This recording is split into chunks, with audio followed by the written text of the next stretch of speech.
Hello, friends. Good afternoon, wherever you are, whether you're in Scotland, elsewhere in the UK, in Malawi, in Zimbabwe, or anywhere. My name is David Hope-Jones. I'm the Chief Executive of the Scotland-Malawi Partnership. We're really thrilled to have you with us today in our Business, Trade, Investment and Tourism Roundtable meeting. In a moment, I'm going to hand over to my friend Graham Kenala of Power Global Media. Power Global are the co-chairs of today's event. My facilitators.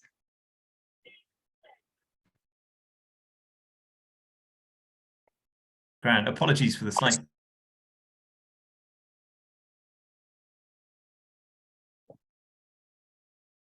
Oh, we've lost audio. Sorry, I do apologize. We're battling some tech issues there, but I think you can hear me now. In case you missed it, my name is David Hope-Jones. I'm the Chief Executive of the Scotland-Malawi Partnership. Welcome to our Business, Trade, Investment and Tourism Roundtable meeting. We're co-hosting today's meeting with Power Global Media, and in a moment, I'm going to pass over to Graham Kenala to say a little bit about Power Global. I'm immensely grateful to them for their introductions earlier on this year to the brilliant new team at the Malawi High Commission. We had a fantastic meeting in the summer with the new attachés in the Malawi High Commission on trade, tourism and investment. There was a lot of exciting ideas as well as some brilliant new personnel. And we decided that it would be useful to host the digital roundtable meeting to give space for those new personnel to be able to set their plans and priorities out to key stakeholders, not least in the Scotland-Malawi community.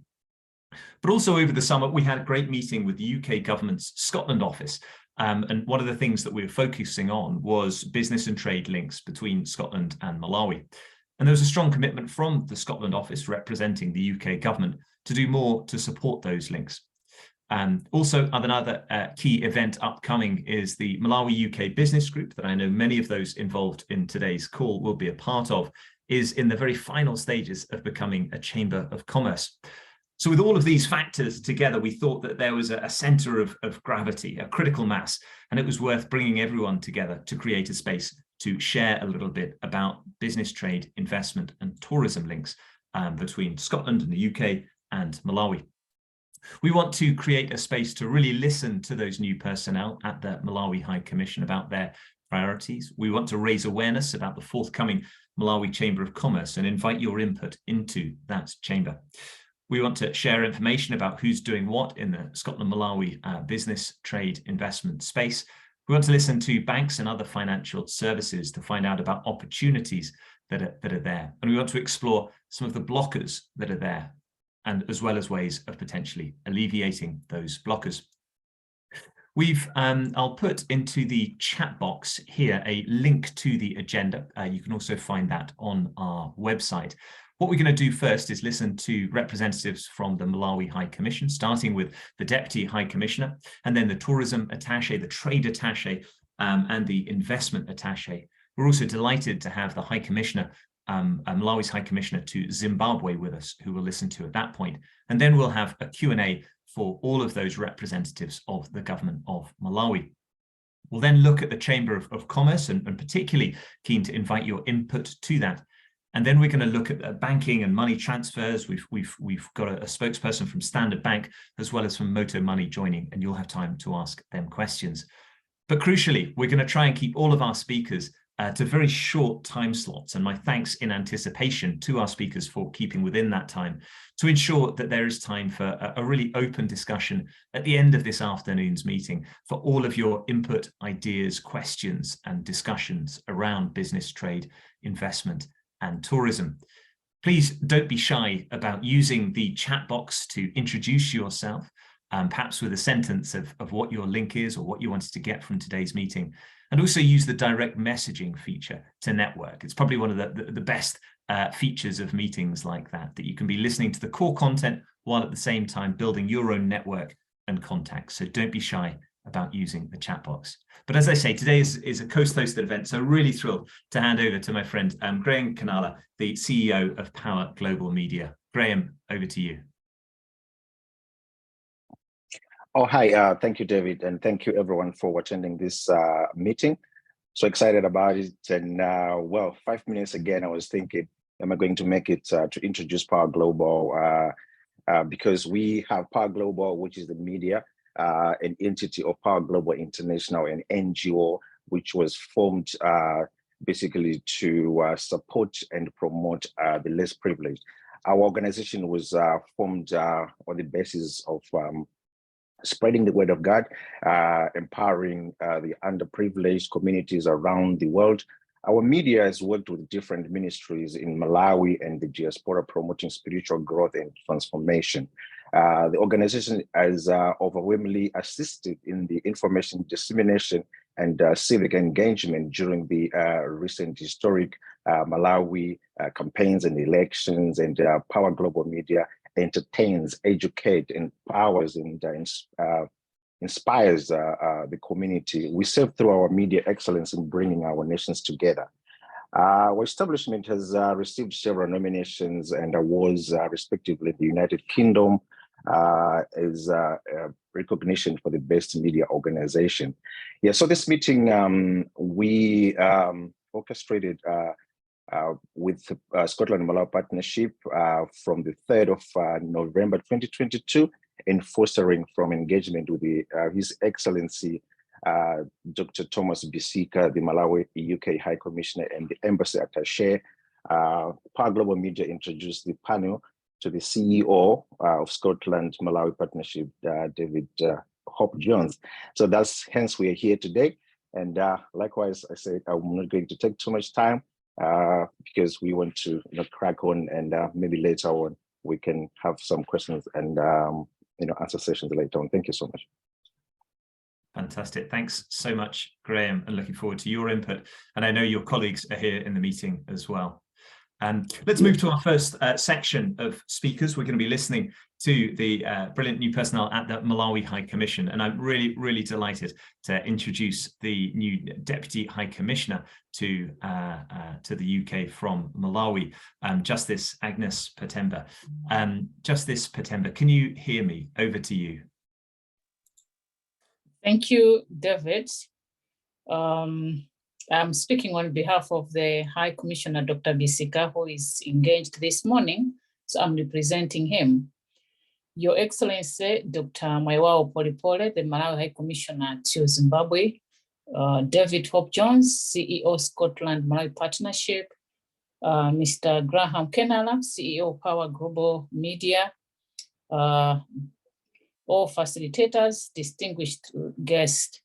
I'm delighted to be here this morning to attend this meeting where we want to explore the business, trade, investment, and tourism opportunities that are existing in Malawi, and how we can work together to utilize those opportunities for the betterment of Malawi and Scotland. Firstly, I would like to thank the Scotland Malawi Partnership and the Power Global Media for organizing and hosting this event. You've done a commendable job, and we can see from this meeting that we're going to make some progress and make some strides. The sense of purpose that has been manifested in organizing this event shows the deep and continued commitment between Scotland and Malawian people in a quest to improve the cordial relationship that has been existing between us for so many decades. Your Excellency, distinguished guests, ladies and gentlemen, Malawi appreciates and acknowledges the old and strong friendship that exists between Malawi and Scotland, which dates back as far as 1859 through Dr. David Livingstone. The Scotland has been a true friend to Malawi government during all these years, and Scotland has for so many years supported the development of Malawi through humanitarian assistance, grant aid, technical assistance, advocacy across a wide range of areas, including education, health, trade, governance, among other things. And as for the global trend is moving from aid to trade, it is the desire of the Malawi government to strengthen the existing ties, not only for international aid, but also for investment and trade. The Malawi 2063, which is a blueprint of our priorities as a country, it recognizes agricultural productivity and commercialization, industrialization and urbanization as a pillar for our economic growth. And the Malawi government is geared to increase agricultural productivity, and those are some of the priority areas that Malawi would want to engage in through increased access to farm technology and affordable agricultural finance, commercialized agriculture, and diversification in export base. The National Export Strategy 2 of 2021 to 2026, in line with the Malawi 2063, emphasizes on consolidating, expanding, and diversifying Malawi market share. The Malawi 2063 also recognizes the importance of clean energy, as well as increased investment in transport and storage infrastructure in facilitating industrialization. The Malawi government would like to urbanize all tourist attraction sites and make our beautiful country a regional and international tourist destination. This will be essential in containing rural-urban migration, creating jobs and markets. The government has developed a tourism investment compendium with various projects that it plans to undertake under public or public-private sector partnership, and the Tourism Attaché, Mr. Banda, will go into details on this. And the Malawi 2063 also identifies private sector dynamism and human capital development as a key enablers of the economic growth that we aspire. Malawi government is committed to education and developing skill sets of the youth to actively participate in the economic activities. The government is also committed to continually reform the business processes by creating a business enabling environment for the private sector to thrive.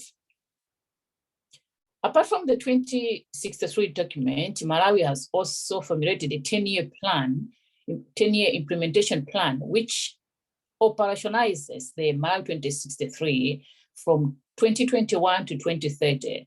This is the first of the full 10-year plan that has been developed to drive the implementation and the realization of the Malawi 2063 vision. The government has essentially put in place the necessary framework conducive to the profitable operation of business in terms of the legal and the framework policies. And I will assure you that Malawi is a country on the move, and we require partnerships like the Malawi-Scotland partnership to harness the opportunities. There will be a presentation from the Tourism Attaché, from the Trade Attaché and Investment Attaché from the Malawi High Commission on this platform, who provide you with all the technical information that you might need regarding the trade, investment opportunities and tourism sectors that are available in Malawi. And I would urge all of us to utilize such opportunities. Once again, I believe this will be a fruitful meeting for the mutual benefit of Malawi and Scotland. I thank you all for your kind attention. God bless you. Thank you. Deputy High Commissioner, thank you very much for your warm and welcoming words. Thank you for all of your messages of support for the continuing friendship between Scotland and Malawi. And please be in no doubt that there is great affection in Scotland for Malawi and great pride in that bilateral relationship. And a key aspect of that bilateral relationship is ensuring that it is a dignified partnership and not one-way charity. As you said, that it transitions from aid and to trade. And for me, the key element of what makes a dignified partnership is creating that space to really listen to our partners. And that's what today is all about. Thank you for your opening words, Deputy High Commissioner, and delighted to now hear from three excellent attachés in the Malawi High Commission. We're going to start with tourism, and really thrilled to have Dyson Banda, the tourism attaché, who is putting us all to shame with his excellent virtual background. Dyson, if you're there, over to you. Thank you, David. Let me start by saying all protocols observed, because I only have 5 minutes. I'm glad to be part of this important meeting, and like what has already been highlighted by my Deputy High Commissioner, we are all excited. We are within the mission, and from a tourism perspective, Malawi and Scotland, the link is very close and strong. And I'm glad to say that as of now, we receive a lot of tourists from Scotland that come in different forms, including exchange programs for schools. And would like to make sure that this bond of friendship can go from strength to strength, and also to make sure that it translates to improvements in terms of livelihoods for the common Malawians. And the areas that we are looking at in terms of prioritization moving forward, as you are aware that the link between Malawi and Scotland dates back to the entry of Dr. David Livingstone in 1859, and the philanthropic work of the Scots through missionary work is everywhere in Malawi to see through the Free Church of Scotland as well as the Established Church of Scotland. And in terms of how Malawi can harness and maybe also take advantage of this relationship, I think we are looking at the sharing of expertise in terms of how Scottish architecture can best be preserved. In Malawi, we have a number of key resources in terms of key attractions, which are national monuments, which were designed and built with the expertise from Scotland. And therefore, through the Department of Museums and National Monuments, we are looking at strengthening the relationship so that maybe we can also tap into the expertise that Scotland has to make sure that whatever national monuments we have, we can utilize them to make sure that they can be an attraction that can translate into bringing in forex into Malawi, as well as making sure that the people around these areas can also earn a living out of it. And the other thing that we are looking at is broadening the exchange programs that currently exist between Malawi and Scotland.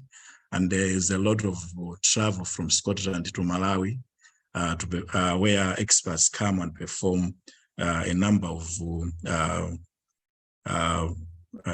supporting roles in different sectors, for instance, health, education. Would want to make sure that when they come to Malawi, while performing their roles, this can also be translated in terms of tangible benefits in terms of tourism. And one area that we are also looking at is to identify the family members of maybe Scots that are buried in Malawi. We hope that this can also help to deepen the link that Malawi and Scotland has. And we are also exploring the possibility of maybe initiating the adoption of sites and monuments for preservation purposes. Like I've already said, I think we need the Scottish expertise to help us in terms of preservation of these historical monuments. So in terms of tourism, I think we can see that with the support that we are getting from the Scotland-Malawi partnership, and we have also engaged the Scottish government. I think it is an opportunity for Malawi to explore all the areas that we feel there's potential for Malawi to generate a lot of traffic from Scotland, which can also translate into foreign exchange for the country, as well as increase the length of stay for these expats that are coming to Malawi, so that at the end of the day, people that surround these national monuments can also realize the economic benefits of these opportunities that exist. And in terms of the Malawi Tourism Masterplan, which is the 20-year investment master plan, which was launched earlier this year by His Excellency the President. It is an opportunity that most of these projects are located in areas where even the Malawi 2063 is looking at creating tourism cities. So some of the attractions that are in these areas also have links to Scotland, and it is our hope that we can attract investment, as well as maybe experts that can support the development and as well as the promotion of these projects. So I think because I was given 5 minutes, I think I'll be able to offer more information in the Q&A session. But otherwise, I would like to thank the team that has organized this meeting for inviting us to be part of this meeting. I thank you for your attention. Thank you. Dyson Banda, Tourism Attaché, thank you very much. It's extremely useful to have this moment to be able to listen to your priorities and to the policies of the government of Malawi. While we were listening to the Deputy High Commissioner earlier on, I put in the chat box links to Vision 2063 and the 10-year implementation plan. Dyson, if you're happy to put a link to the Malawi Tourism Master Plan, the 20-year master plan, that would be wonderful. And we'll email that out to everyone and have it on our website afterwards. A key priority for us is using these opportunities to really encourage everyone working in this space to be working within and towards those policies of the government of Malawi. So once again, Dyson Banda, Tourism Attaché, thank you very much for your time. We're going to turn to trade now, and delighted to invite Shakira Piri to say a few words about her priorities on trade and what are the key policies that we should be ensuring that we're working within. Shakira, if you can hear me, over to you. Thank you so much, David. All protocols observed. I saw Dyson's background and I thought I should also improve my background as well by adding some products from Malawi. As you're aware, Malawi has a number of products and a lot of export potential. We have rice, and if Just Trade Scotland is here, I would just want to give them a shout out to all the things that the wonderful things that they're doing here in the UK. And apart from rice, we have legumes, soybean, beans, and we also have paprika, chilies, kidney beans, and more others, including the dried fruits. I think on the background, I even have banana flour that some of the Malawian producers are making, which is a kind of product that has also potential to go far. And what we would want to partner with you is to look for markets for these products. We all know the potential that Malawi has, from the horticultural products to the processed products to the raw materials that we have. But we are looking for off-takers. We are looking for distributors. So if you have links on who can off-take these products here in the Scotland, that would be very much appreciated. And just to give you a heads up, next year in March is Buy Malawi Strategy Month, and we would want to have an initiative of just creating an awareness of the products here in the UK for Malawi and the benefits that these products have. And we want partners, we want the distributors, we want even companies that can advertise, and we just want collaboration with various sectors just to create visibility of these wonderful products that are here. And for those that have direct links with Malawian producers, you can appreciate that one of the challenges that most of their producers face is access to finance, just not finance, but affordable finance. So if you have stakeholders that can provide affordable finance to producers, to these producers, that would be wonderful. So we are looking not for charity per se, but we are looking for companies that provide soft loans to agricultural company or to producers of these wonderful products that are here. And Dyson had mentioned a number of issues in terms of the exchange programs. And in trade, we are also looking for those exchange programs and training opportunities if available. Exchange programs, we know in Scotland, there are various, you have MSMEs which have different skill sets which our MSMEs in Malawi can take advantage of. And we want to create those linkages and to create a learning platform where SME in Malawi can learn from an SME in Scotland. So if there is an opportunity for those exchange programs, or if there is an opportunity for companies that are here to establish those links with SMEs in Malawi, that would be wonderful. Or just guide us in how best we can create these links with the Scotland businesses.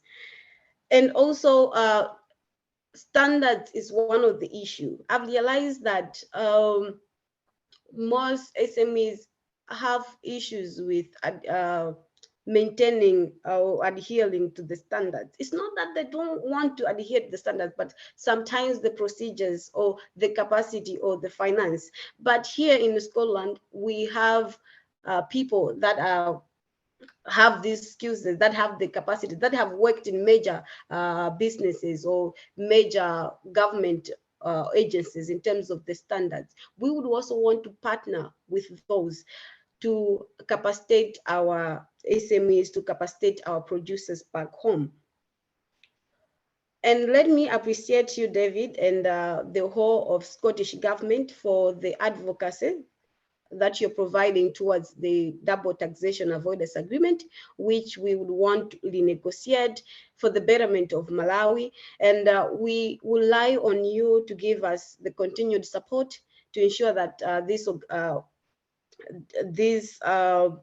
agreement is renegotiated, and that some of the provisions are amended, and that Malawi benefit from this agreement. You already know this agreement does not necessarily give us the full benefits that Malawi was supposed to have in this kind of an agreement. So we'll still rely on you, David, and the whole of Scottish government for your support for finalization of renegotiation of the agreement. We have kickstarted the process with back in the capital.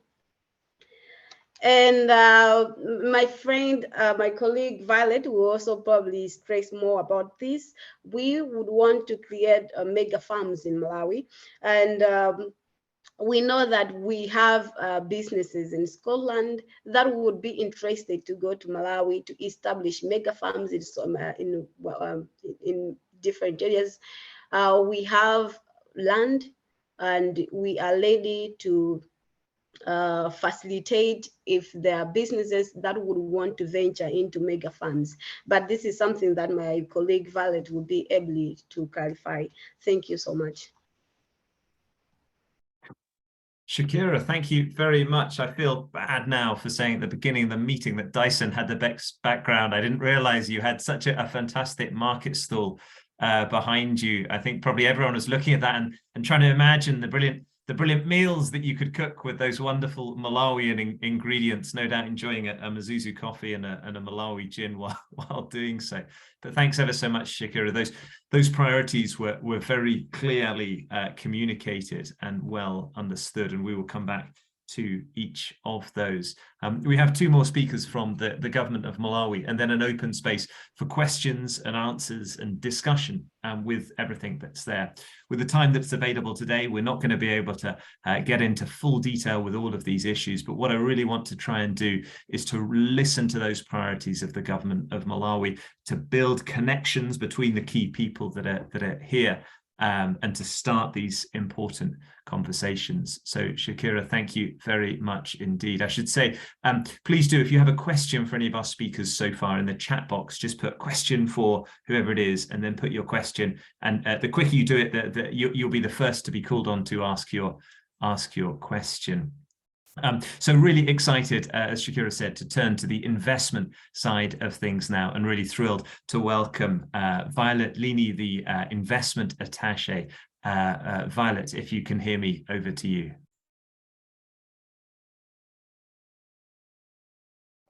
Thank you, David. All protocols observed.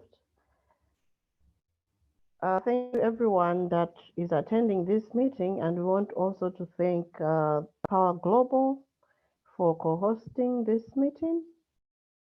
The opportunities in Malawi on investment are so much, there are a lot that I really can't dwell much on it in the 5 minutes, but I can briefly say our priorities are agriculture, energy, manufacturing, tourism, infrastructure, and transport. And when we talk about agriculture, you know, for our country, agriculture actually contributes 30% of the GDP of the Malawi's economy. So we dwelling a lot in the agriculture because the government at the meantime is ready to partner with the right investors, with the people that have the right technologies to transform the country's agriculture sector. There's plenty of opportunities, from large-scale irrigation farming to agro-processing of these crops, and the ones that also have high value on the export market. And as my colleague Shakira talked about the mega farms, the government wants to partner with investors that can be able to do mega farms, so we're able to produce more value products, more value crops that will be able to increase even in the contribution of the GDP of Malawi through the agriculture. And there's plenty of opportunities in the agricultural sector, because even the investors that wants to come in the agriculture and agro-processing have to enjoy the priority industry status, which is that they will have the zero-rated corporate tax for a period of up to 10 years. So at least we also have an attraction in the tax incentive in the agro-processing. And the other priority sector that we have for investment is energy. As you know, at the meantime in Malawi, it's only 20% of Malawians that have access to electricity at the meantime. And the goodness of our country is we have the abundance of sunlight, we have the presence of strong winds across the country, which also present opportunities in the energy sector for wind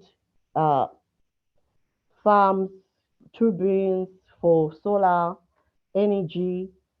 So the opportunity in the energy sector is also broad, and it's also one of the sector that we need a lot, because with the energy, then we'll be able to have a large manufacturing sector as well, because manufacturing is also one of our priorities. So the manufacturing sector will also be looking for plenty of energy. So they both are our priorities at the meantime, because that's what we need. We have lots of raw materials in Malawi that needs to be manufactured into goods.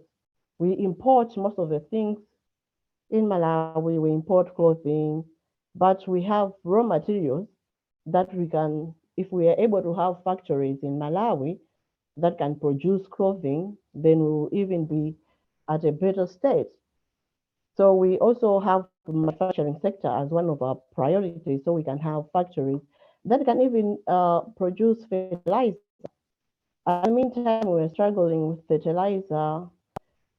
We can get it because of the Ukraine war, you know how it has affected a lot of things. But if we're able to have factories in Malawi that can produce fertilizer, it will help us as a country, and even the countries within our region can benefit from that. So manufacturing is also one of our priorities. And of course, we also have mining. Like I said, at the meantime, we have small scale miners that are working on the gemstones that we have, but we have an abundance of mineral deposits in Malawi that we haven't yet.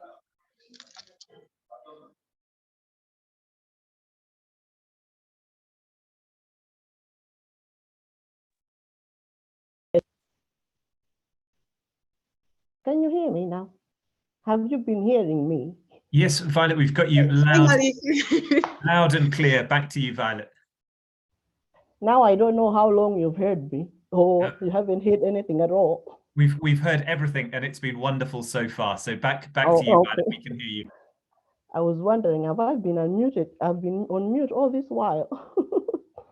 Anyway, so I was saying we also have the opportunity in mining.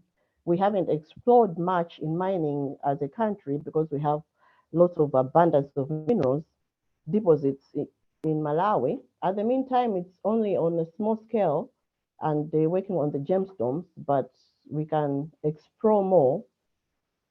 So that's also one of our investment opportunity that we can get in Malawi.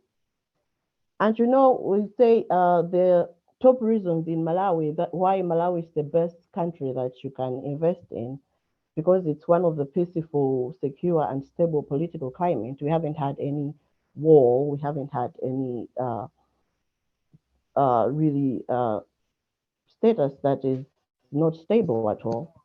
Okay. And one other thing that we also have is we have this which we call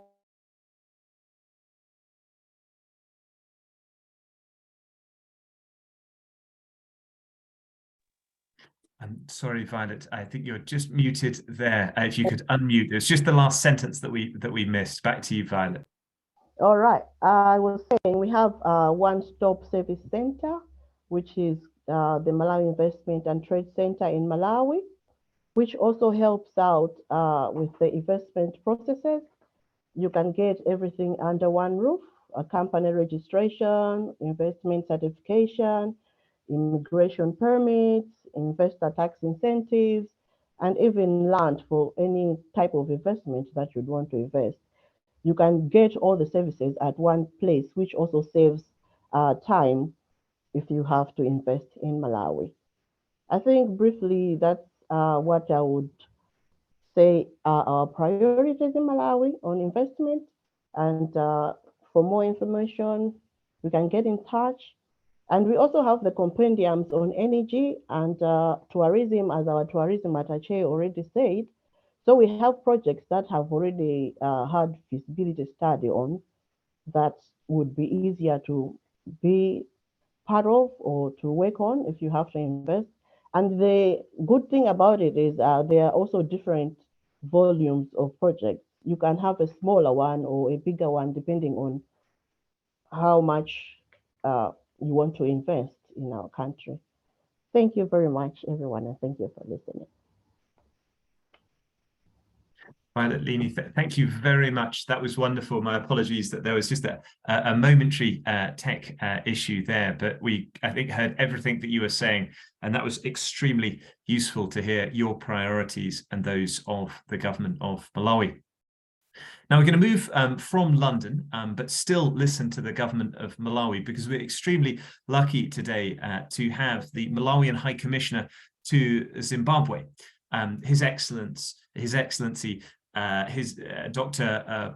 Polly, who I believe has a Scottish middle name of which he's very proud, but I'm sure His Excellency will tell us about that.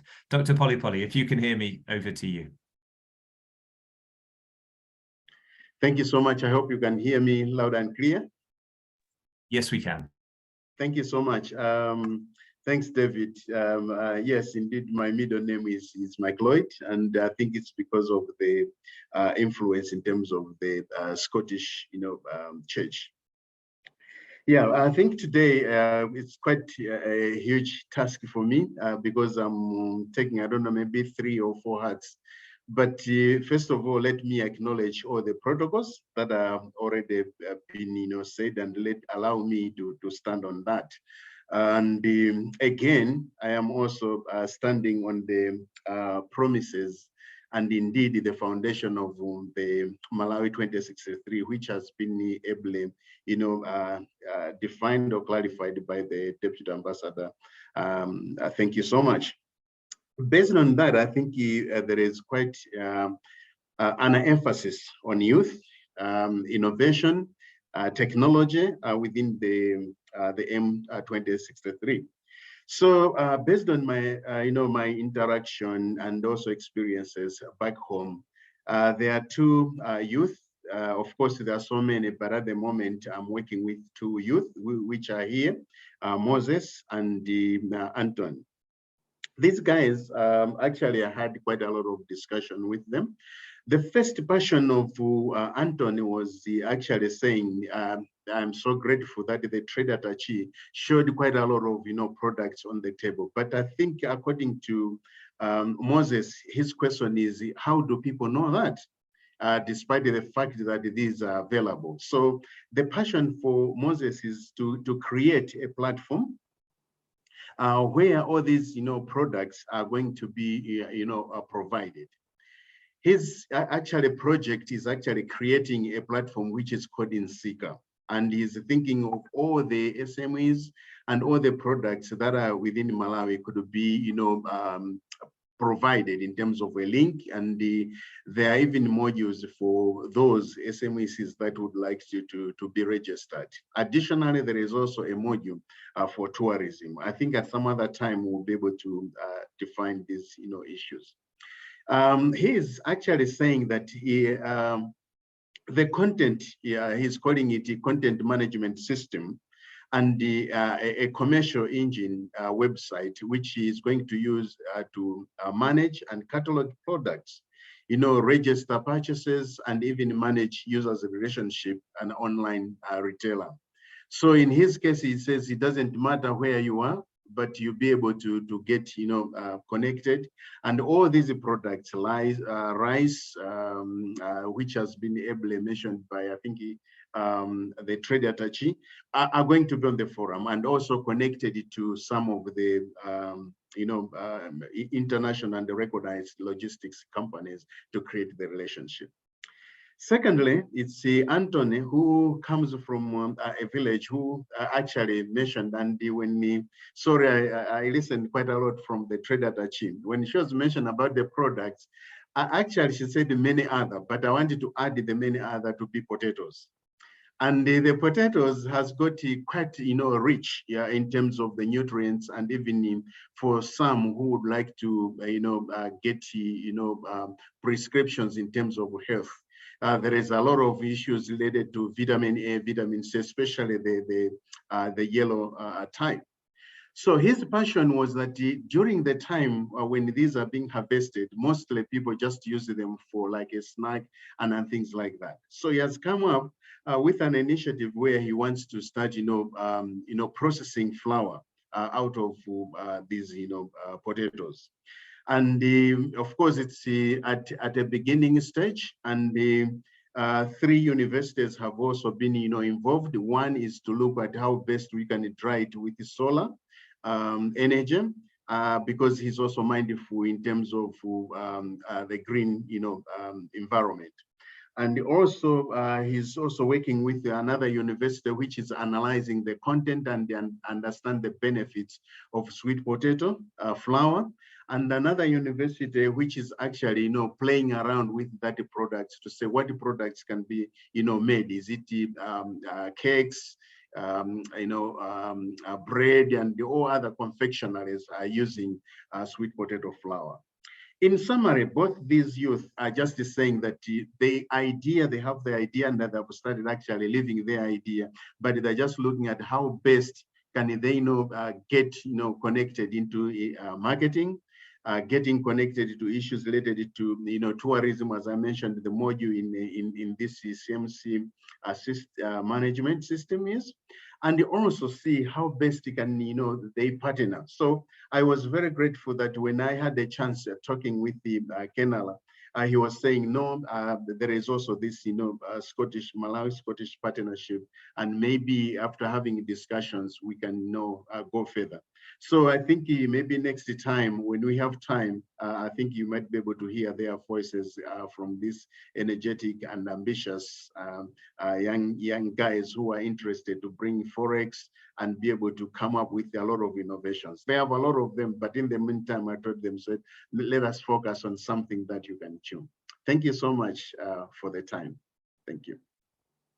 Your Excellency from Zimbabwe, thank you very much indeed. Wonderful to have your input and to be championing young people's ideas and innovation. I think that's fantastic. And I think today's meeting is a great opportunity to make the sort of connections that you're looking to generate. So again, a reminder, please do use the chat box, whether messaging everyone or bilaterally, to make the connections, to expand your network, and through that to support business, trade, investment and tourism with Malawi. Friends, we've reached our first discussion point. We've had a number of excellent speakers, and I would like for starting to take questions in the chat box. So do please keep putting your questions in the chat box. I'm keen to turn to my the co-host of today, Graham. Is there anything that you or your team would like to start by asking a question of any of our speakers so far? Well, David, I don't know whether to say it's a question to our speaker, but maybe a comment. Because I see we've got, I don't know if I got it right. Do we have JTS, Just Trading Scotland, in the house?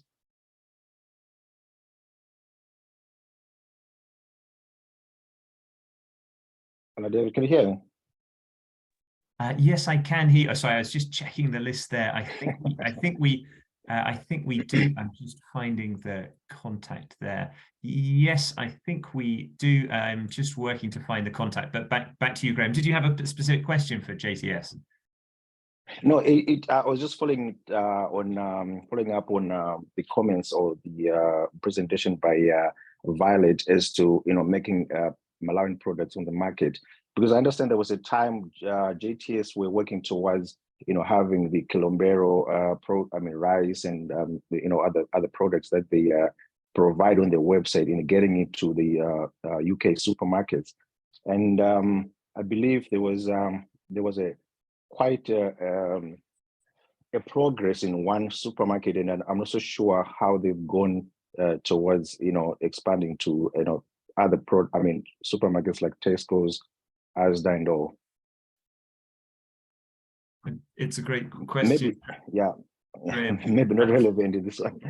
No, absolutely. No, it's absolutely relevant. So JTS members of ours, as you say, they import Kilombero rice and other products. They had great success getting it into a Scottish chain, Margiottas, and also into the cooperative across Scotland. I know some people are having some tech issues with access to the meeting. I can't currently see Tracy in the meeting at the moment, but if there is anyone from JTS, just put a comment in the chat box. And what we can do, Graham, is we can connect you with JTS straight after this meeting. And if anyone would like to join that conversation, just message me directly in the chat box and I will introduce you straight after this. I'm just going to pull a couple of questions, if I may, from the chat box. Firstly, from Mick James. It's a question for Dyson Banda. He asks, how easy do you think it is for foreign tourists to enter and stay in Malawi compared to other countries? And he draws a little bit on his experience. I'll just read out a second. I'll just read out a second question because it's also for Dyson. This is from Benjamin Carey. In fact, Benjamin, if you're there, do you want to read out your question? Benjamin. Yes, I will. Firstly, it's great that the sort of tourism is top of the agenda, because tourism has such opportunities for Malawi to make a difference, particularly in rural areas. I've been having lots of conversations with Dr. Michael Uzi, the tourism minister, over the last year or so, and I think that there's a really good understanding of how tourism can be transformational for Malawi. Some very interesting strategies have come out: the investment strategy, tourism strategy, but however, there doesn't seem to be a huge amount of money or resources allocated by the government to tourism development in the implementation of these plans. And really, my question is, how does Dyson think that this gap will be bridged? Because as compelling as the strategies are, unless there's money and resources behind them, it's quite difficult to see how these will be implemented as quickly as they should be. Thanks very much, Benjamin. So 2 questions for Dyson on tourism. While Dyson is answering that, please do put any other questions you have for any of our speakers so far in the chat box. But Dyson, if you're happy to come back to the questions of ease of travel and budget allocation, that would be wonderful. Dyson. Thank you, David, and thanks to Benjamin. Let me start with the ease of entry into Malawi. I think let me point out that I think the ease of entry into Malawi is one of the issues that were identified in the current strategy that we are implementing. And can you hear me? Yes, we can. Yeah, so I think I'm hearing some funny background noise.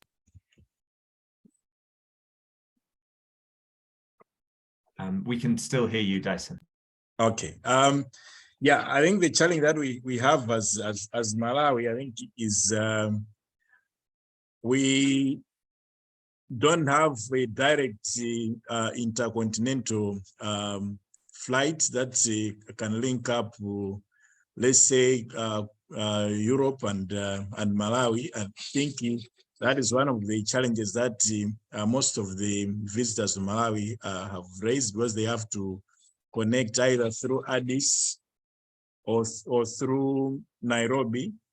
And most of the tourists, I think they don't want to spend a number of hours at the airport waiting for connectivity. So to that effect, I think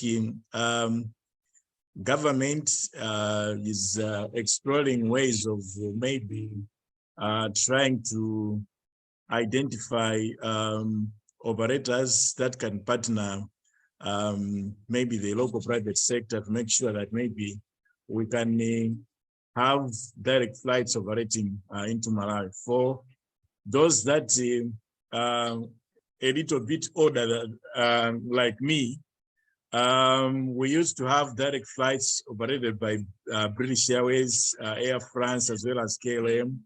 But since that time, I think the last time I think was in the early 2000s.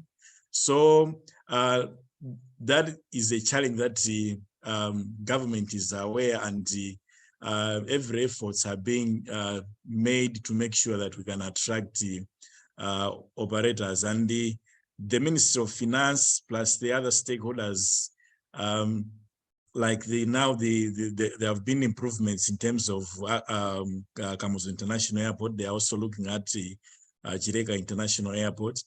And there are also incentives to make sure that maybe we can attract direct continental flights into Malawi. And the other thing related to ease of access, I think, is improvements in the access to those that may require visas. We now have the e-platform, but it has its own challenges. And we understand the Department of Immigration plus the other stakeholders that manage it are working on that. But I think there's still room for improvement, and every effort is being taken to make sure that those challenges are addressed. And in terms of the budget, I think that is also critical, and this was also greatly affected with the onset of the COVID-19 pandemic, because I think the Department of Tourism uses or collects a 1% tourism levy for the services that the operators do. We realize that with the challenges that the operators were facing with during the pandemic, even the collections that we make, I think they also greatly reduced. And with the other stakeholders in the sector, like the Malawi Tourism Council, we are continuing lobbying for more funding from Treasury, but because of the challenging economic climate, there are equally other important services that government has to provide. I think that's why the Tourism Investment Masterplan is exploring the possibility of having PPPs created to make sure that maybe the private sector can assist with the development of the sector. And for your own information, the master plan, I think has 10 priority projects, and overall there are 104 projects that are spread across the country.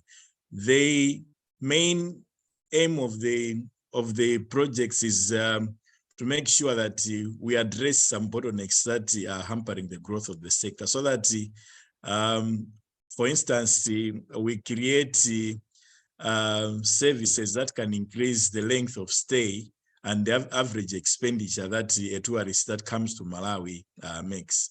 It is our hope that if these two are increased, then we should be able to generate a lot of forex for the country, as well as revenue for government, as well as the revenue for the communities within the areas where these projects will be located. But otherwise, it's a continuous process, and we hope that with the support that we are getting from all the stakeholders, we should continue the engagement for more resources to support the sector. Thank you. Thank you very much indeed, Dyson. And keen to recognize, in the spirit of partnership and with all due humility and self-awareness, travel to Malawi is an awful lot easier in visa terms than it is travel from Malawi to the UK. And again, that's something that we're using our political leverage within the UK government to try and influence, to try and make it easier and have a more effective and efficient UK visa system for our friends in Malawi to come to Scotland and the UK. But thank you very much, Dyson, for those two answers. Mick, James, if you wanted in the chat box to just put another sentence or two about some of those specific challenges that you were alluding to, and perhaps Dyson and Mick, if you could communicate through the chat box, ideally publicly, that would be absolutely brilliant, just to further drill down on that. But we have another excellent question in the chat box. It's from Sylvia at Chatham House. Sylvia, if you can hear me and would like to vocalize your question, over to you. Sure, yes, I can do so, and I hope that my internet will work. It looks like it. Yes, thanks very much for the interesting talk. I'm just wondering, because I'm doing some work on trade and environmental standards here at Chatham House, and in particular, the role of water.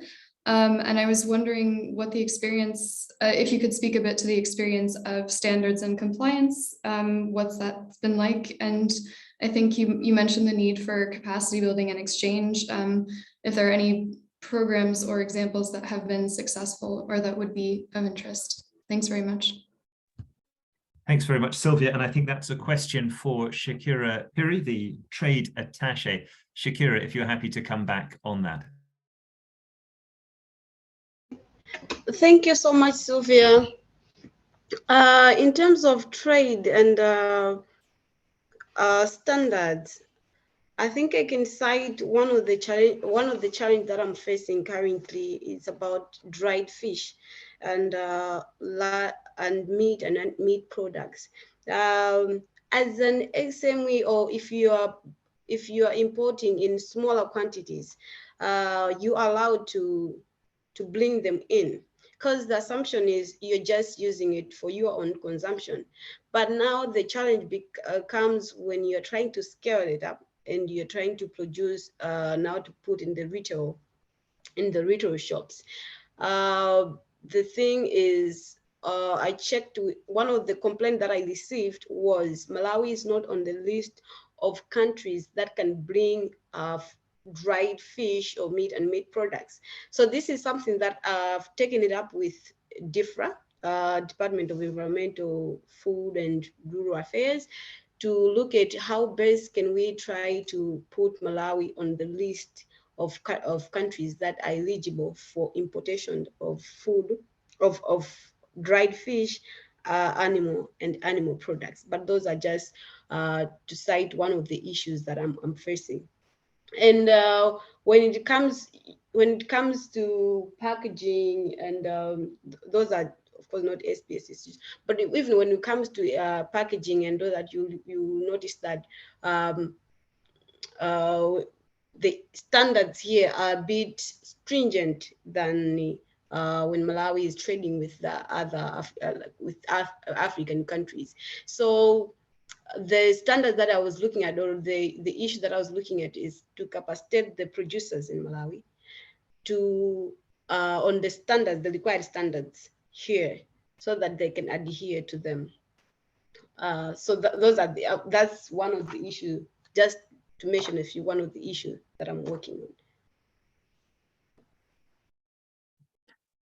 Shakira, thank you very much for that answer. And I think that's extremely useful. I'm sure it's useful for Sylvia. It's also useful for me, because as we speak to the Scotland office, who are very happy to make representation of issues from Scotland to the UK government, that's something that I'm very happy to raise through those channels. I know you're speaking to DEFRA, obviously a department in the UK government. Really happy to follow Malawi's lead in using our advocacy influence to push for exactly those sort of changes, as well as the 1955 double taxation treaty that was mentioned earlier on.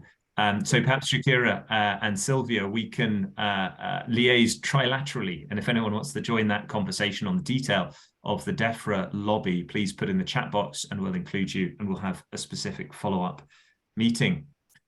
Thank you so much. Thank you very much, Shakira. Super. We can make up a little bit of time in the agenda here in the next section, which is looking at the prospective and forthcoming Malawi UK Chamber of Commerce.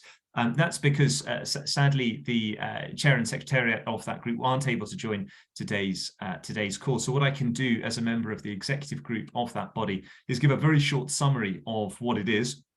I'll then invite any comments in the chat box or hands up for initial thoughts, but probably what I suggest I do is, after giving a 2-minute brief, if there's no immediate hands up for input at that point, I'll invite everyone to use the chat box for you to input into questions around the Malawi UK Chamber of Commerce. So think of any questions or input that you want to ask. But quick context and background. Probably 5 years or so ago, then Malawi High Commissioner Kenala Banda sent a message around, probably many of us in this group, suggesting that a Malawi UK business group be set up. It did, and it's gone from strength to strength over the last 5 years. The Malawi High Commission continues to be closely involved, but it's also really run by the sort of wider business communities. And as I say, I'm delighted to sit on the executive group of that organization. It has evolved and is in the process of becoming a formal Chamber of Commerce. that application has been approved. It's registered now with Companies House, and imminently we're about to have the launch of the Malawi UK Chamber of Commerce. That launch was due to happen next week on the 9th of November. But sadly, I've learned because of the train strikes, so quite unavoidably, that's been pushed back a week to the 18th of November. So what I would ask is that if you have any input on what would you want a Chamber of Commerce, specifically looking at Malawi UK business, trade and investment and tourism to do, I would value any input now, and I can feed that back into that group. They send their apologies that they can't be with us today. So if anyone would like to put up their hand now for any initial or immediate thoughts on the question of the Chamber of Commerce and anything you think would be really useful for the Chamber of Commerce to do, I'll take those comments now. But if not, we'll move on in the agenda and I'll invite that input in the chat box. So please put up your hand now digitally or turn your camera on and give me a wave if you would like to speak. In fact, if you just unmute and jump in, if you would like to input to what would you want the Chamber of Commerce to be doing, maybe to address some of those blockers or challenges that we've heard of so far, or to better represent the business or trade links that you are involved with. Just unmute now and speak if you would like to.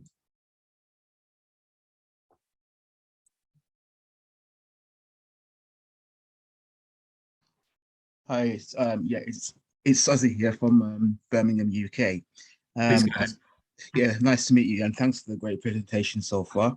I'm personally based in IT and logistics, and one of the challenges I would be interested in Chamber of Commerce looking into is actually customs, import and export, and customs processes.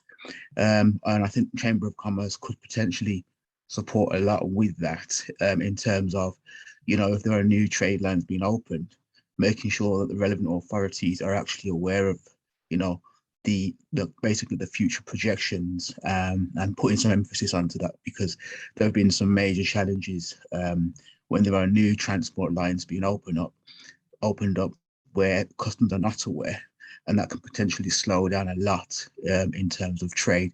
So that would be my input there in terms of what I would expect them to be putting some good focus on. Sozi, that's absolutely brilliant. That's fantastically useful. I would just put in the chat box to you my email, and if you are happy to come back with a few lines on that, I've scribbled everything that you've said there, and I'll pass that on. I think that's exactly what the Chamber of Commerce should be focusing on, and keen to take that forward. So I'll put my email, and we can have a direct conversation there. But I don't know if anyone else wants to build on Sozi's excellent suggestion there, or has any other suggestion of what you would want a Chamber of Commerce to do to really unblock some of those blockers or unleash some of those opportunities. Excellent. I can see a comment from Benjamin. Benjamin, just jump in and voice your comment if you wish to.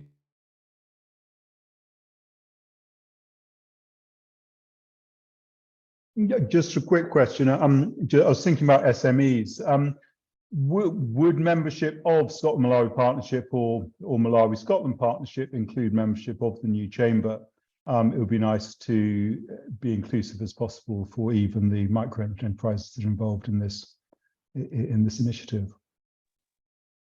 It's a good question, Benjamin, and I'm very happy representing the Scotland-Malawi Partnership to have a discussion with the Chamber of Commerce about that. But especially because they're not on the call, I'm keen not to speak for them. I certainly think being integrated and connected is important. I recognise that the Chamber of Commerce would need to be financially self-sufficient, which will mean that I think membership fees will be payable for it to be able to have its own income that's there. And of course, it needs to be able to charge those membership fees to have a strong value member proposition. So it's a good question, Benjamin. We will certainly share information and work very closely together, but we wouldn't be able to get fee exemption for the Chamber of Commerce. But delighted to have a more detailed conversation, Benjamin, from your perspective as an SMP member about how most usefully we can go forwards. I can see a hand up from Tioni in Modzi Consulting. Tioni, just jump in with your input if you wish to. Yeah, my suggestion is that the chamber should have clusters, which could be based on the sectors, so that there could be specific discussions for those clusters, unlike just having one big chamber or association where you mix a lot of issues.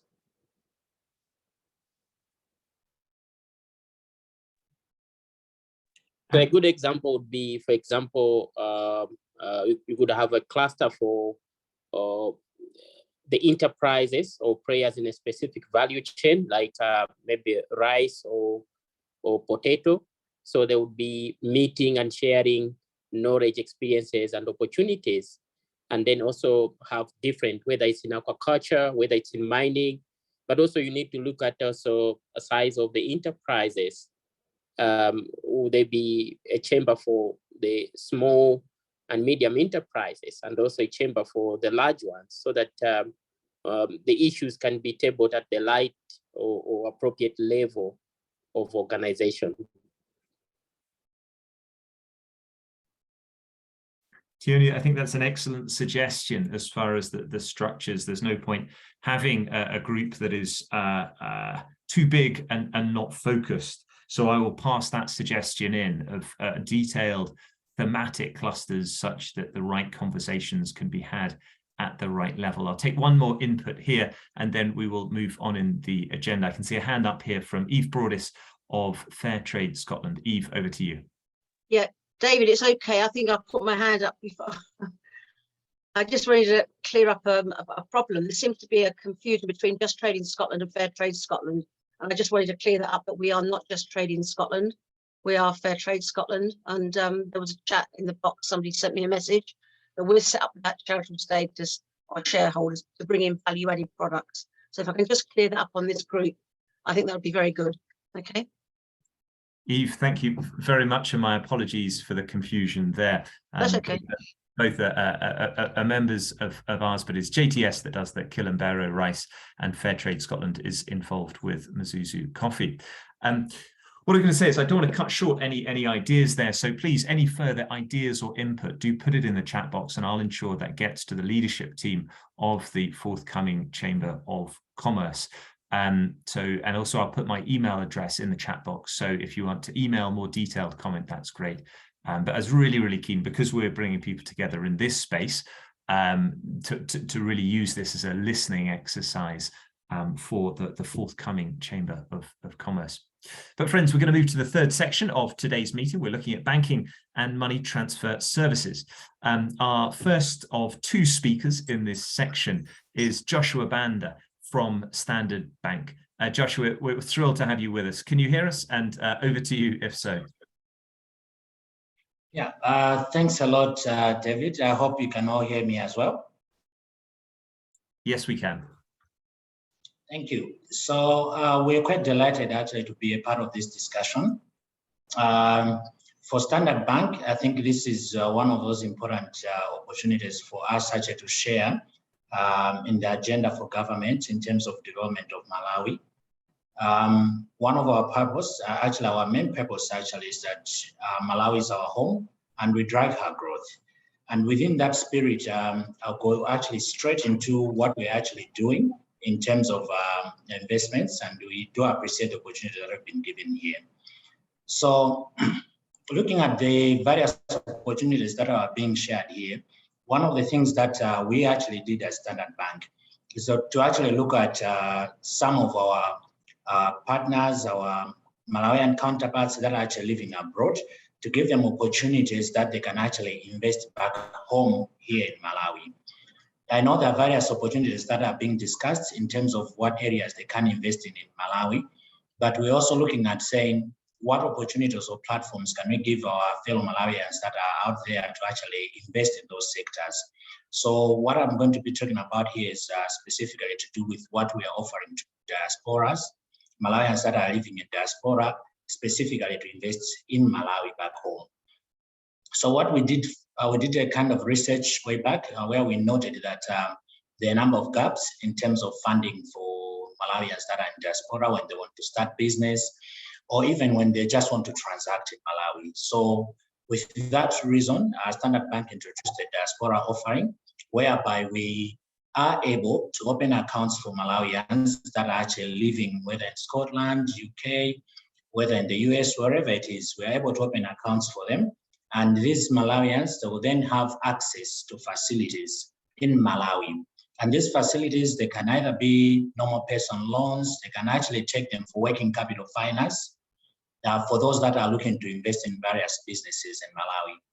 And some of them, they may even have already assets in Malawi, and they've got capital that is tied up in those particular assets. We're able to offer what we're calling equity release loans, which are over about 200 million kwacha maximum that they can actually get to invest in various endeavors here in Malawi. So those are some of the products that we are able to offer to Malawians that are actually living abroad and that would like to invest in Malawi. Obviously, for those companies that are already in Malawi, whether they are SMEs and corporates, we have specific solutions within our corporate banking teams, within our SME banking teams, that they are able to offer support to us that are here in Malawi.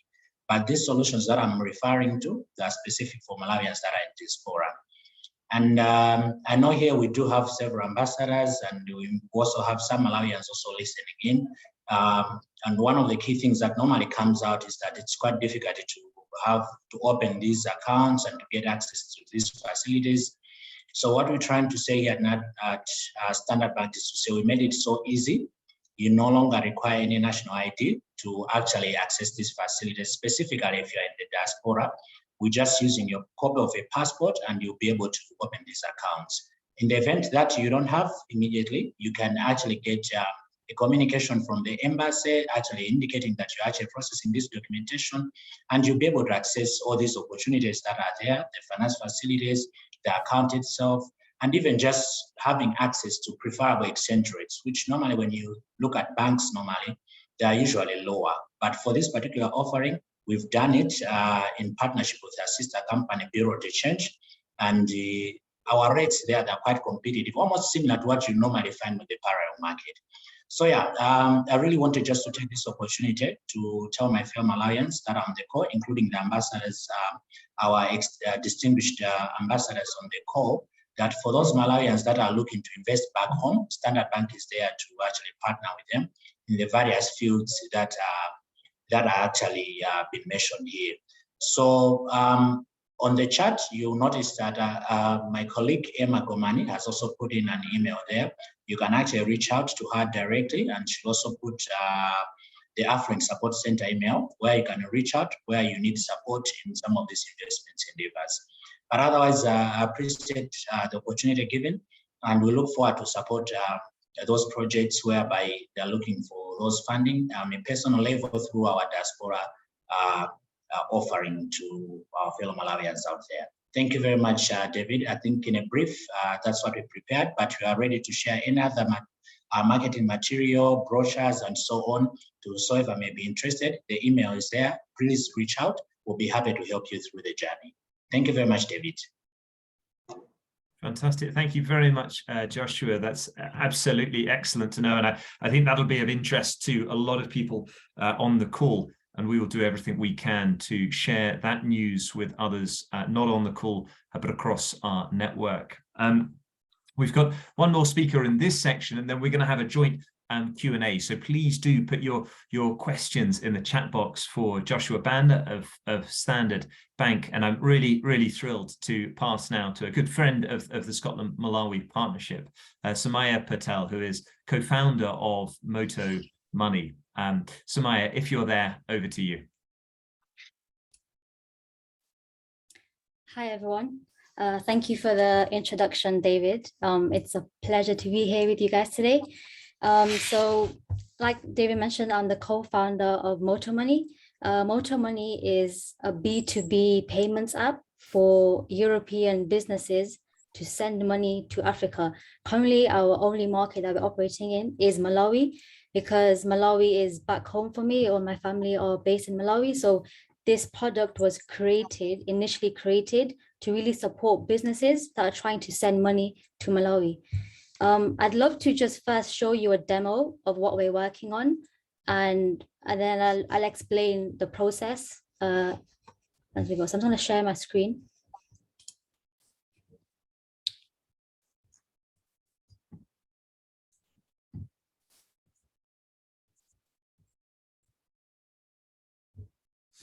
Everyone can see? Yes, we can. Okay, awesome. So I want to show you a demo of what we're working on the app that we're currently building. So this is a short video. I'll talk you through it. So the first step, you have the app, you create an account. So you have two options, personal and business payments.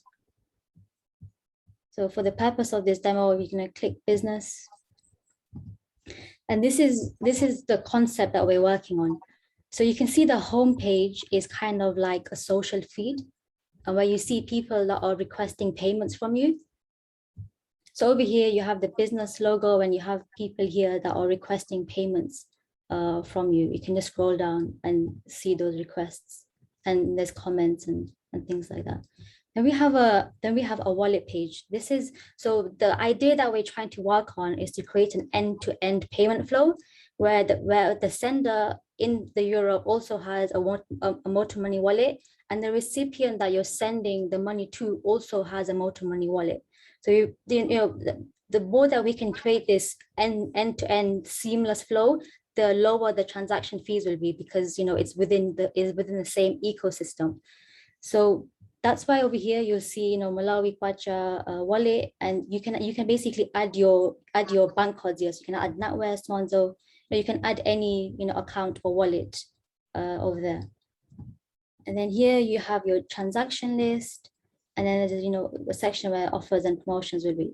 So if you would like to send money, then you click on the send money tab.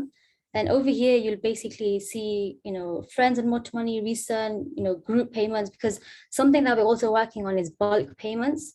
So you can, in one click, you can pay multiple people across Malawi or across Africa. So this is what you'll see here. So, if I'm paying, for example, salaries, these are my employees, I'm paying Tadala in Malawi and Kwacha. And then you have Janet, who's, she's Kenyan shillings there. And then you can select, okay, how do you want to pay them? Because your bank account's connected, it's super quick. So you just select NatWest if you're NatWest, and then just send payment, and it automatically come out from your bank account. So this what I've shown you is an app that we're working on building. So by qualification, I'm an engineer. I worked at Amazon for almost a year, and I left Amazon to work on Moto Money, because I really believe that there's a huge market for B2B payments to Malawi. There's loads of B2C apps. There's World Remit, there's MoneyGram, there's Western Union. There's loads of options if you're an individual sending money back home to family. But if you're a business, there's not many options out there for you, which is what we find. So, a lot of the organizations that are currently using us are basically, they've been using bank-to-bank payments.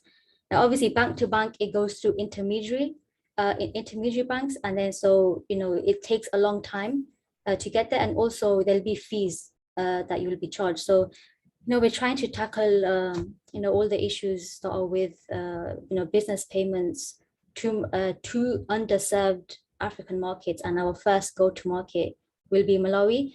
We currently have a solution right now that we're working on.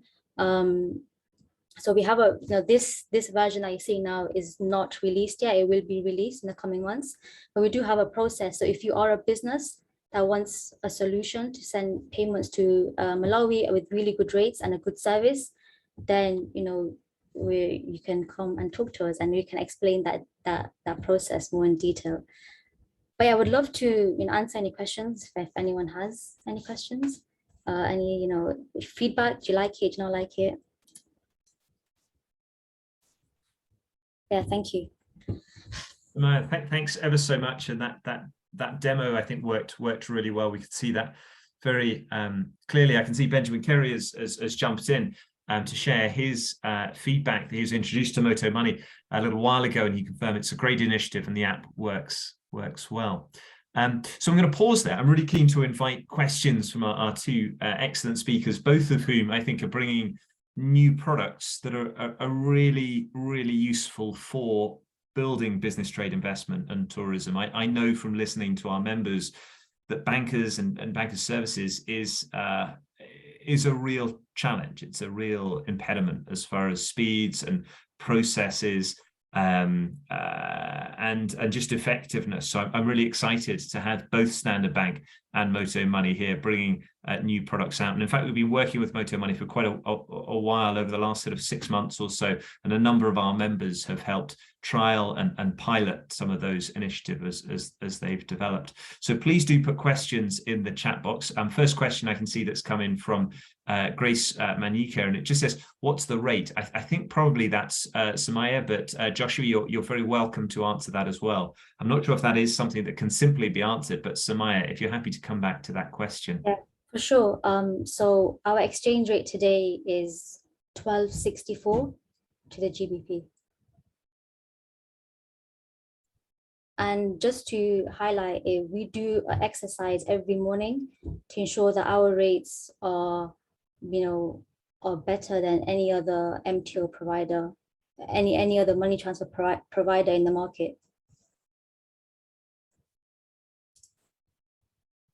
Thank you very much, Samaya.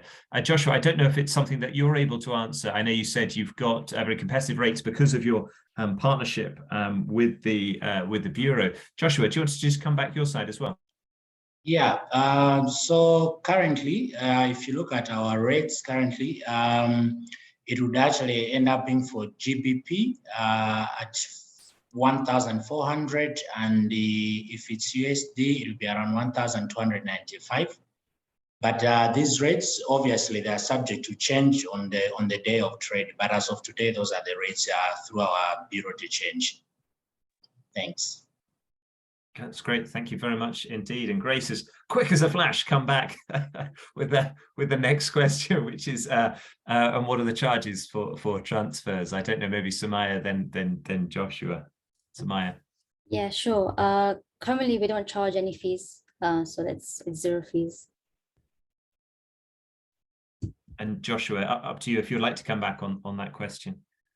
Yeah, so in terms of this specific diaspora offering, we don't charge anything from our end. So if you're sending money to Malawi, we will not charge anything from our side. And effectively, in terms of the account that you actually maintain, it doesn't carry any monthly charges as well. So you'd find that whatever money you're depositing or just saving, you'll find it as it is. If anything, you'll actually find it a little bit better with interest above. Thank you. Thanks ever so much, Joshua. We've had a question here from Anderson Kamanga, who says, Samaya, take me through the process if I were to do some business on eBay via your app, Moto Money. Samaya, if you're happy to come back to that question. Again, talking through the process if someone were to do business on eBay via your app. I don't quite understand what you mean by doing business on eBay. So currently, you can't connect our platform onto e-commerce sites like eBay. So the way the process is that if you're a business, if you're a charity or NGO, or if you're manufacturing any sort of trade business, anything, you would do onboarding with us. So we'll ask you a few questions about your business name, registration number. We have to do a few compliance checks. Once that is all done, then you can basically make your transfers from GBP to Malawi Kwacha with us. Currently, we don't have anything that allows you to connect to any other site. Thanks very much, Samaya. Anderson, if you wanted to unmute yourself and just elaborate a little bit, if you wanted to, you're very welcome to just now.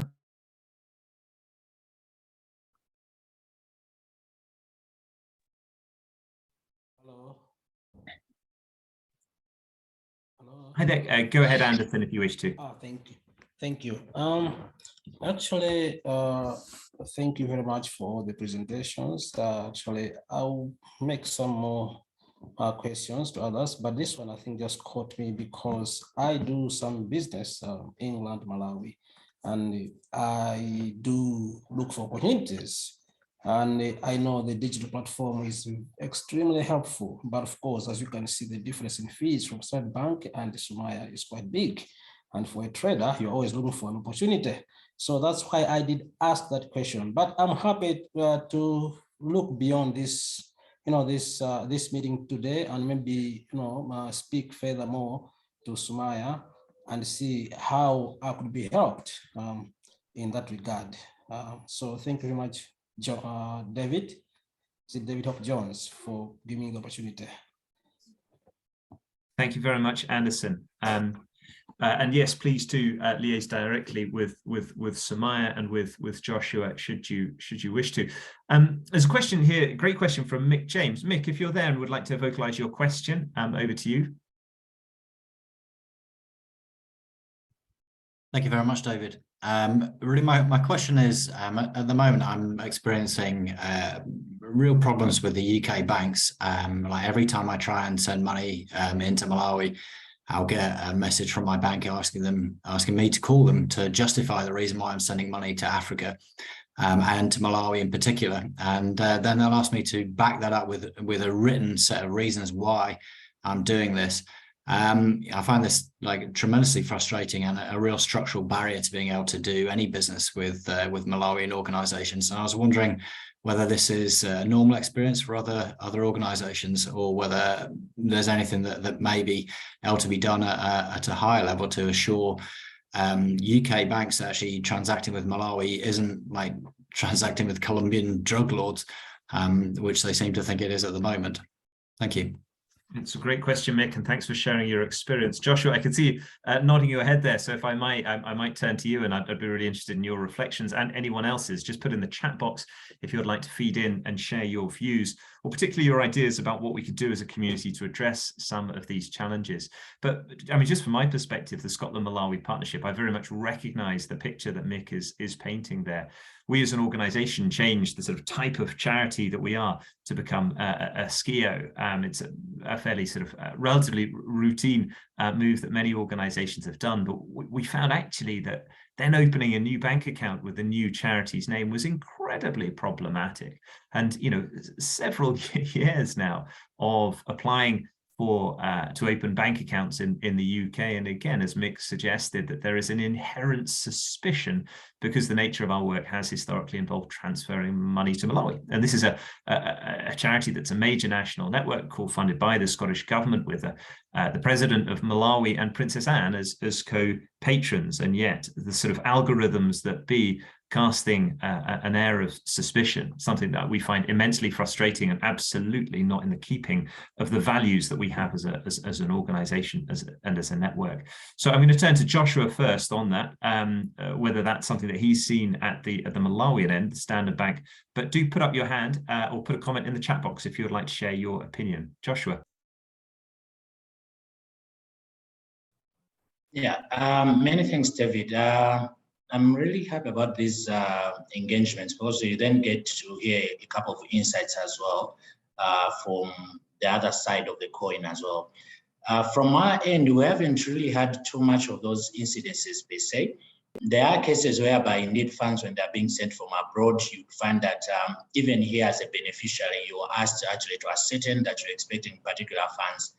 But obviously, I think it's something that has to do with global trends in terms of the regulatory perspective on things like money laundering and so on. So there are certain checks and balances that are being put in place. However, this for normal businesses or for normal organizations that are normally sending funds and they are properly registered, you don't normally expect such things. And they would normally have records to the extent that even for our end, if you're receiving these funds for the first time, maybe you may get asked, but afterwards, you should be able to continue receiving those funds without any problems. So I'd be happy to hear from the other participants on the call how their experience has been. But this one is not supposed to be a normal case. It should be just a one-off. And if you're sending to a beneficiary, maybe for the first time, but afterwards, as I said, it's supposed to be a normal transfer, and there shouldn't be too many questions asked. But I'll be happy just to hear from the other participants on the call, since this is something specific coming from the other end as well. Thank you, David. Thanks ever so much, Joshua. And Mick, do come back on the chat box. Fantastic. Thank you very much, Joshua. And Mick, do come back on the chat box should you wish with further detail. I mean, I should emphasize my understanding, and correct me if I'm wrong, Mick, but the issues with the banking system is the UK banking end, if that's right, rather than the Malawian end. But please do come back with further details, Mick. It'd be great to turn to our co-host for today, Graham Kenala. Graham, would you like to feed into this discussion? Yeah, I just wanted to feed a little bit. I know you mentioned about an organization trying to open an account. Yeah, there was a time I faced the same problem when I was initially Power Global International. We registered with Scotland Companies House under Power Global Malawi. And then when we went to the bank to open an account, they said it's flagged a red flag to say Malawi. And they started asking a lot of questions, you know, are you not funding terrorists and whatever kind of stuff. And they wanted proof to say we are also affiliated to Scotland and Malawi partnership. And the hassle was just too much to the point that we just ended up, just changing, going back to Power Global International. So I agree with you, David, to say it's a problem that is on the UK side to possibly, I would think, trying to monitor money laundering and all that. It's the same thing again. If you keep on sending money to someone in large amounts, they'll start asking you, we have deposited too much to this person. What is it that this person is doing to you? But working with Standard Bank, we've had quite a good conversation where we are also going to be connecting with banks in the UK to see how best people can actually transact between UK and Malawi. Because I understand your frustration, Michael James, but my experience just transferring money from, for example, Barclays Bank to my previous banker, it was so swift without any problems raised. Yeah, but also I wanted to also comment on the campaign that Standard Bank, pursuing right now. I'm proud to say that I've got an account with them. I went through the process, and I'm also proud to say that I'm a customer, and the account was opened within a flash. Like I would say, to be honest, it was 2 days. The account was up and running.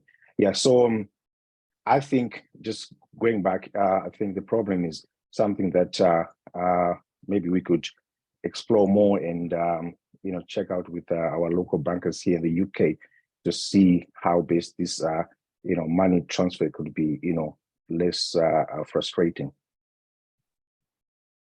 Graham, a really useful input. Thanks ever so much. And again, as I did with visas, it's interesting to juxtapose the situation in Malawi and the UK. Hearing Joshua and Standard Bank able to open bank accounts in a couple of days, and comparing that with the sort of issues that we're experiencing at this side if you're trading with Africa, opening banks with UK banks here in the UK. So all credit, I think, Joshua, to you and Samaya as well, developing really excellent products that are innovative and impactful and are based around making trade easier despite those challenges at the UK side.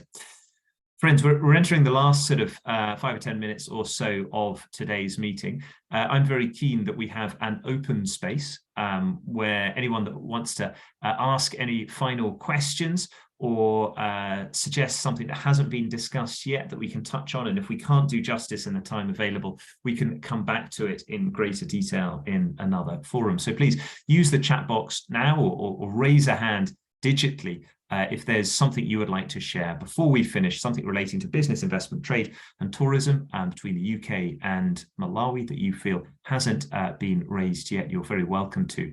In the meantime, first off, I'll take a question. I think it's for Dyson from Anderson.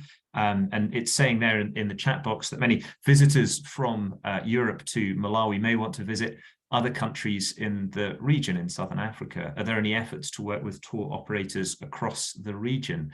I don't know, Dyson, if you're there, and happy to take that question from Anderson. Thank you, David, and thank you, Anderson. I think I'd like to say that modern trends show that long-haul tourists, they would like to visit a number of countries just to make sure that they maximize on their investment. And we have noted that, and as Malawi, what we have done is to also make sure that there is a smooth flow within the region. Malawi government, through the Department of Tourism, has signed a number of MOUs with our neighbors. For instance, we have an MOU with Zambia, Zimbabwe, and South Africa, Kenya, Tanzania and Mozambique, just to mention a few. And the experience also shows that the tour operators, they work jointly within the region to make sure that there's a smooth flow of the tourists within the region. And we are welcome to any suggestions, any feedback in terms of the challenges that tour operators are facing. For instance, I think the Songwe border, I think there are a number of issues that side, which I think government is aware, and that has been presented to a high-level task force to make sure that we can improve the facilitation process. But otherwise, like I said, I think we understand that the current trends have shown that most tourists would like to do a combination. For instance, they'll do a combination of Malawi because we have a beautiful lake on our side, and then they'll go maybe to South Ruangwa because of the abundant wildlife that South Ruangwa offers, as well as maybe Vic Falls in Livingstone. So we have seen that in terms of the itineraries, there's a lot of combinations between the countries. So that's something that we also take to our advantage because of the comparative advantage that we have with the beautiful lake that we have and the other attractions in the country. Thank you.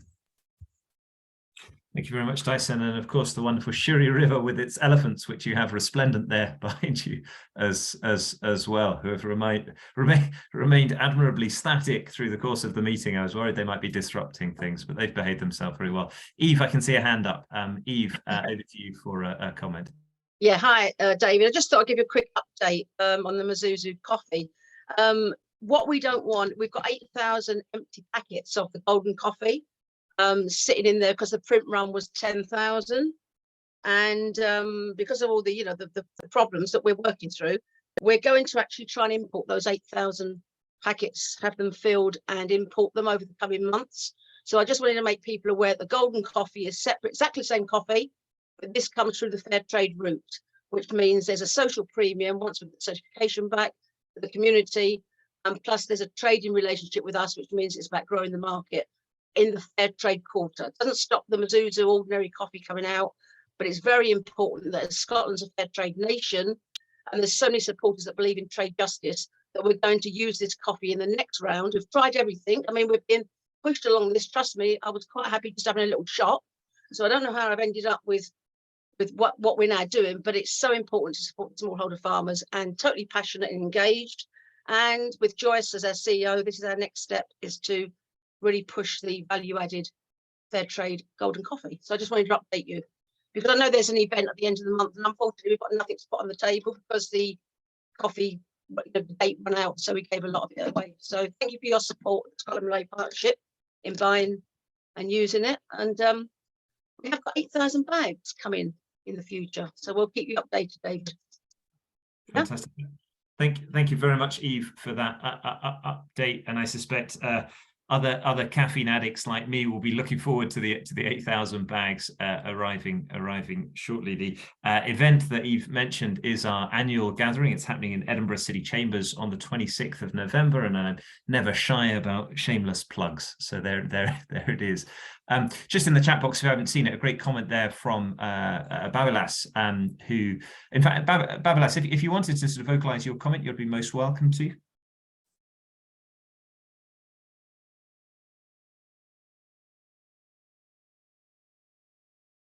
No worries if not. Babilas was saying that the issues. Hello? Sorry, go ahead.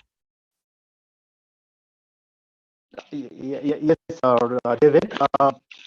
Actually, I think I was looking at it from the point of maybe trying to work on the policy that would favor the two countries. Like I've already put on the chat box, I had a very bad experience, maybe trying to get hold of my bank to transfer funds using in the UK. But actually, I think I had to justify and took a lot of time for me to get through and for them to get back to me. Of course, it eventually worked.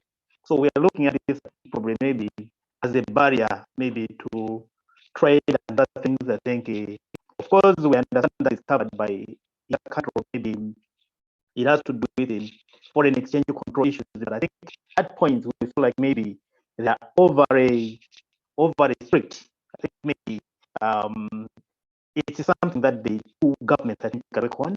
Between the two countries can benefit from the relationship, because we also understand that the issue to do with barriers also have to do with the issue to do with the probably maybe makes externalization of funds. So probably I think maybe if that fear will be taken out, of course, why was adhering to other issues, but if that will be taken out, we could see more and more engagement between the countries. Everyone is acting as a barrier. Babilas, I'm going to jump in. Thank you very much. I don't know if others had this issue as well. There was a lot of digital static on the line. I probably got about half of what you were saying there. What I did hear was brilliant. So please don't be shy, Babilas. Do elaborate on your existing point in the chat box. My apologies that I think it was the network strength that was the issue there. Let's begin to wrap it up. I'm really keen to turn first to our co-host, to Graham at Power Global. Graham, your remarks, your conclusions from the last couple of hours. Sorry, your question again. Sorry, David, I didn't get you. It was well, why don't I give a quick summary from my perspective of some of the key points that have come up, and then Graham, if you wanted to, just any closing remarks from yourself and Power Global, should you wish to. But friends, it's been a really productive couple of hours from my perspective. I think we've delivered on those objectives we set ourselves at the start. We heard first off from the Deputy Malawi High Commissioner to the UK Justice Patemba. My takeaway there were these two really key policy documents that I hope everyone has on speed dial, as it were, Vision 2063, and then its first 10-year implementation plan. Links to those in the chat box, and they'll be on the past event page from today.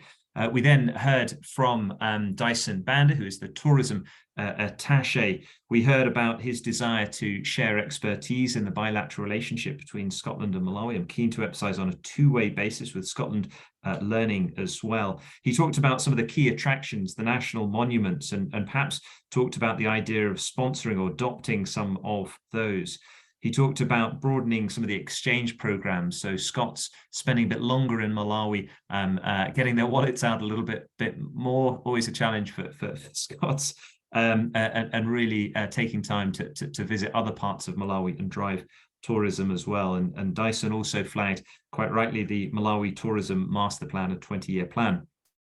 We then heard from the trade attaché, Shakira Piri, who had Malawian products resplendent behind her on the table. She was emphasizing that really want to look for markets and distributors. So if that's something you can help with, do connect with Shakira.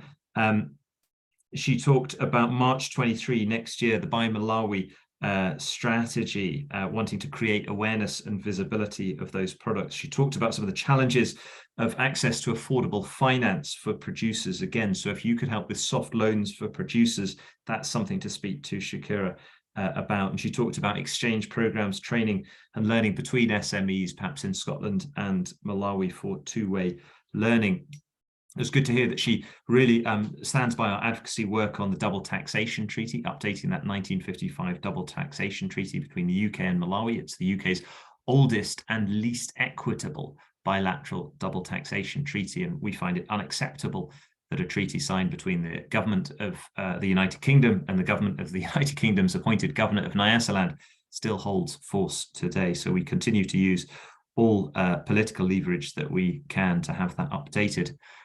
We then heard from Violet Leaney, the investment attaché. We heard about the great opportunities for agricultural investment, including zero-rated corporation tax for up to 10 years, and some of the opportunities in energy and manufacturing.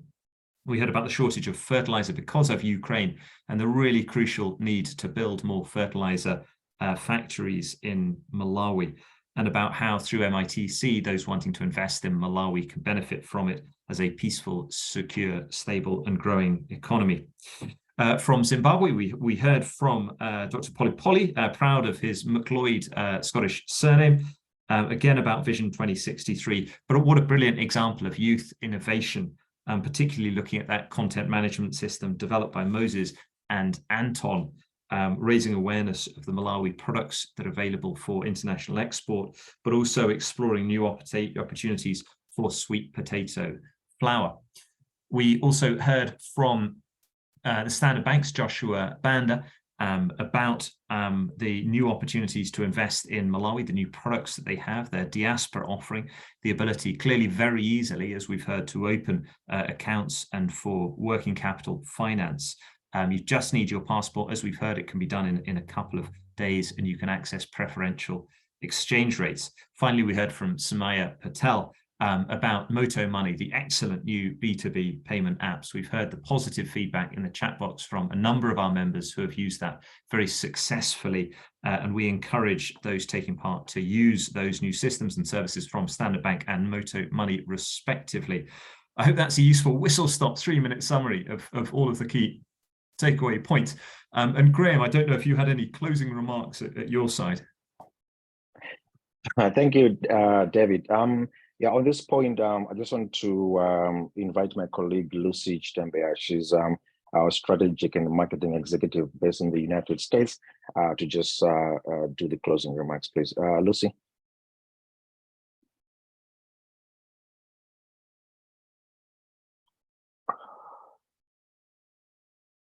Lucy, your mic is off.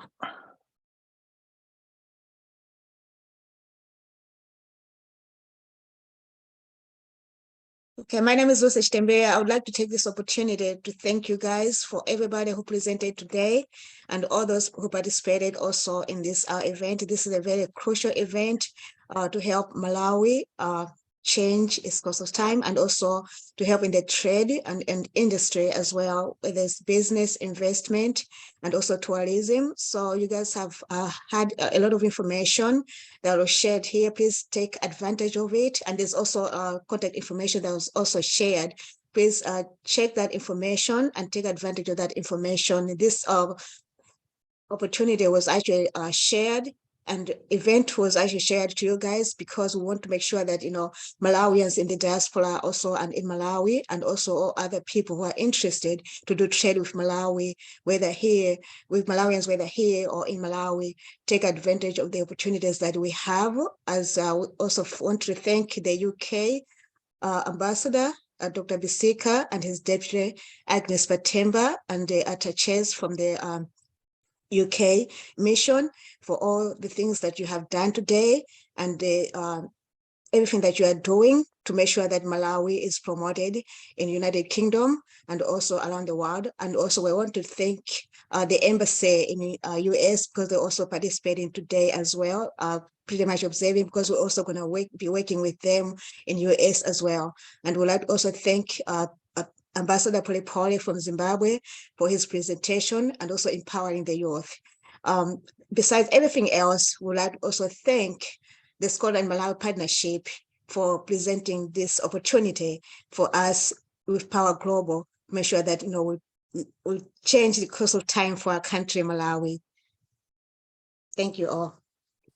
Thank you very much, Lucy. And please, I'm keen to extend my thanks to you and to Graham and everyone in Power Global for making today happen. Similarly, keen to extend my thanks to the speakers, many of whom stepped in at relatively short notice and kept fantastically to time, which meant that we in turn have kept broadly to time as well. So very sincere thanks to everyone, the High Commissioner, the Deputy High Commissioner, the Attachés, Standard Bank, Moto Money, absolutely everyone. Thanks ever so much.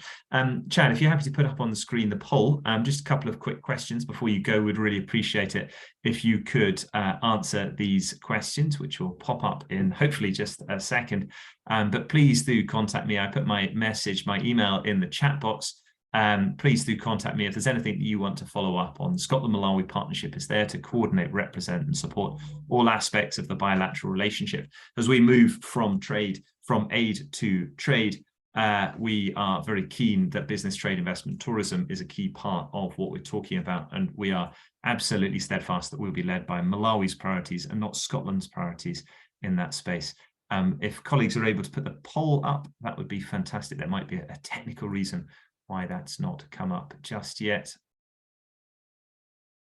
Fantastic. Just one moment. Super. I don't think the poll is coming up. Sorry, David, the poll is up. People are responding. Maybe because you're a host, you're not getting it. I'm not sure. Thank you very much, Chad. Brilliant. You saved me further embarrassment of trying to fill time unnecessarily. Thanks very much, everyone. Have a great day. Zikomo Kwambiri to all of our speakers. Thank you. Zikomo. Zikomo. Bye. Thank you. Bye. Thank you, David. Thank you.